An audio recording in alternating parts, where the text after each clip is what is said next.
Hello guys, Sendou again. Today we're gonna be talking about this beautiful weapon that everyone that has ever played Splatoon online has played. But as a junior. And for the first time in 4 years that it has existed in this game, almost 4 years, it is indeed at the top of the food chain, almost. It's kinda like everyone is playing it. And I think it's pretty interesting to take a moment to look how we got here. And I will also be talking a bit how I think you should be playing it. And then lastly, I will also talk about exactly how the weapon will die. So, start things off. Let's just take a look here of this Eureka Plus tournament results, or rather comps that perform the best in the tournament. And if you're not familiar with this tournament, I believe FT was playing the same tournament, and they didn't even get out of their group. Powers Pickup was playing in this tournament, and they didn't win a set. Again, I might be mistaken, but I'm pretty correct, this was this tournament exactly. So the point is that it's very high level tournament, and it usually gives you a good idea of where the kind of like meta is sitting currently, or like what weapons are performing the best. And yeah, there's this one weapon that tends to appear a lot. So actually there's quite a bit of variety. I'd say this about the meta, there's quite a bit of variety, but I mean, that's a lot of junior, right? That's a lot of junior. And it's something that almost every team has to run, at least in Splat zones. At least it feels like it at this moment. So there has been weapons like this before. At one point, H3D was the weapon you needed to run. After that came Genso Undercover. But both of those are kinda like non-existent. You can see there's neither of those here at all. And actually, if you go quickly look at the nerfs those weapons got, you're gonna see something surprising. Like Genso Undercover Umbrella. Those aren't big nerfs. Of course, Torpedo also got a nerf, but those are not big nerfs in my opinion. It's just the special point, or like how fast you get your special, is so important for these kind of weapons. So even if Genso the Umbrella really only got points to special increase from 180 to 200, that was already like a big factor in why it like kind of like fell off from the meta, or like it's more niche now. Same thing with H3D.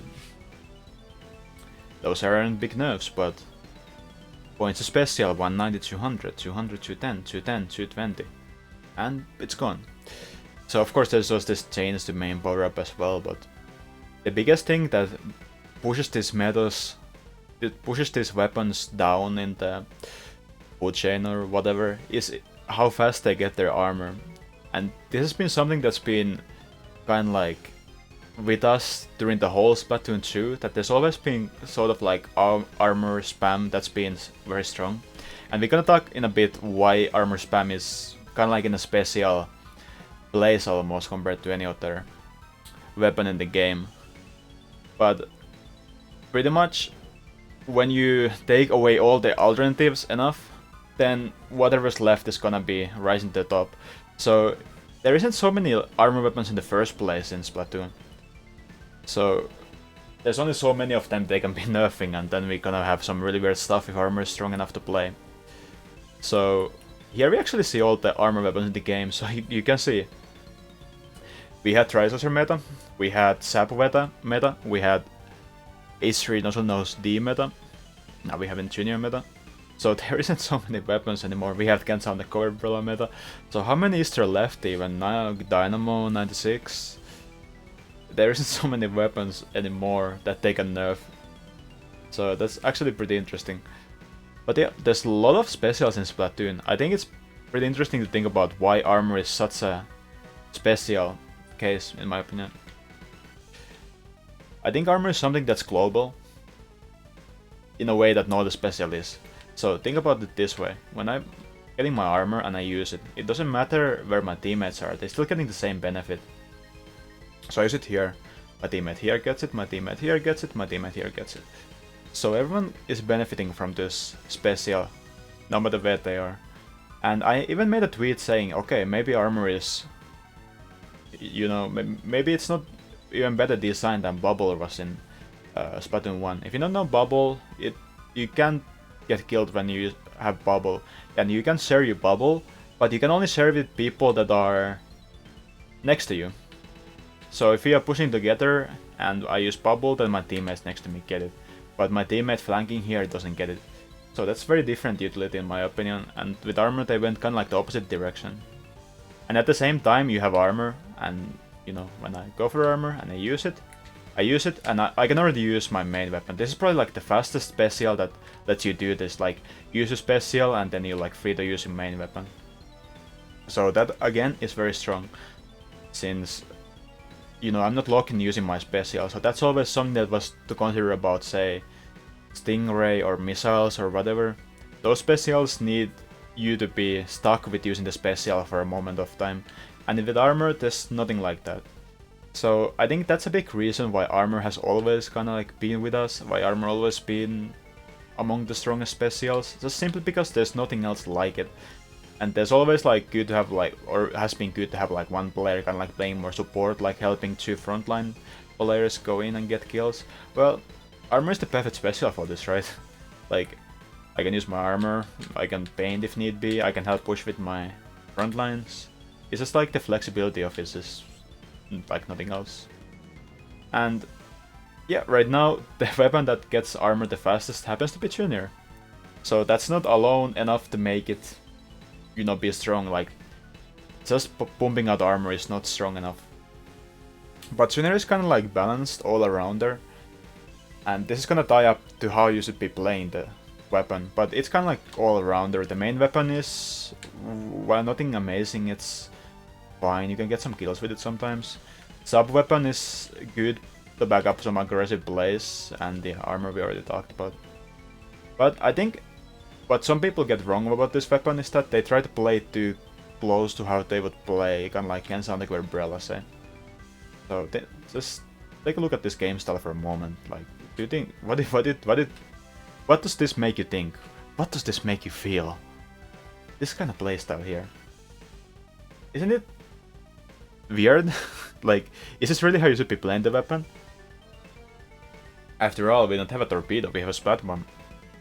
And the thing with torpedo is that it's kind of like distracting the enemy, it's helping the front lines go in, so even in many neutral situations, the spamming torpedo is quite good. It helps your front lines to go in, it distracts the enemy a lot. Splat bomb, not really the same utility. You gotta aim it quite well to get a kill, it's really easy to avoid. It's like, when they throw a splat bomb, when I manage to avoid it, I'm very fast free to go do something else again. So it's not really like you can really play like a bomb spam game style. With Junior, I think you should be approaching it more like, I need to be flexible, like I need to be able to use my main weapon, I need to be using my sub weapon when it makes sense, I need to use my special smartly. So you kind of like have to balance all these aspects instead of just like focusing, oh, I'm gonna be the biggest armor bot there is, and then you are the biggest armor bot, and no, and you are not bomb bot, and you also don't just use your main weapon and forget everything else. No, you balance all these aspects, and I think that's kind of like the optimal Junior game style right now. But if I had to make a guess, how Nintendo usually approaches these things, then when a weapon gets super popular all of a sudden, points for special nerf. Good old points for special nerf. So, for example, last patch, if I can find this guy anymore, he's hiding so well these days. If we have a weapon that rises in popularity, first thing they do to it is nerf points for special. L3 went from 170 to 190 in 4.9 patch, and I think Junior is gonna get the same nerf, like 180, 200. So I think that's gonna be like kind of like the only nerf they're gonna do to Junior, but I think that's gonna be enough to kind of push it lower in the food chain. So we have Junior that gets armor 200p, and that's still gonna be fast. And some people always made the first reaction, well, that's nothing, I'll just run a bit more special charge up, but it doesn't really work that way. I mean, it's still like taking away one of the most biggest utilities of the weapon. So if I don't get armor this fast, it's already less useful. because the main weapon isn't so amazing in 10. There's better main weapons in the game for sure. And even then, people always think about how fast I get armor from like neutral situation where nothing is painted. So yeah, it's actually super fast to get it from here. And yeah, actually nerfing the points for special by 20 is not gonna feel much in this situation. But that situation only exists once in every game, and that's when the game starts. After that, I have to put my armor from limited amount of ink. So say I have now my 200p armor. I don't have the same amount of dirt to paint anymore, so it's harder to get it for sure. So you're gonna get armor in less situations, and it's gonna be, you know, less useful weapon right away. And that's like the biggest thing that points your special nerfs do, is that you're not gonna be having the armor in as many situations as you would otherwise. And since we have a weapon where getting the armor fast is the biggest utility of it, it's not gonna die, but it's not gonna be, you know, in 10 out of 14 team comps or something like that in the area cup. It's just won't. And yeah, I think that's pretty much covers it. My prediction is that Junior is still gonna be viable. It's still gonna see it in 5.0, but I think points for special nerf is really gonna be hurting a weapon like this. But in the meanwhile, when playing this, keep in mind that you have to be balancing all aspects of the weapon, not just one of it. And that's really, I think, how you're gonna be playing Junior successfully in this patch. But yeah, thanks for watching, guys. Hope you enjoyed it. Leave a comment about how you feel about this beautiful starter weapon. And yeah, see you next time.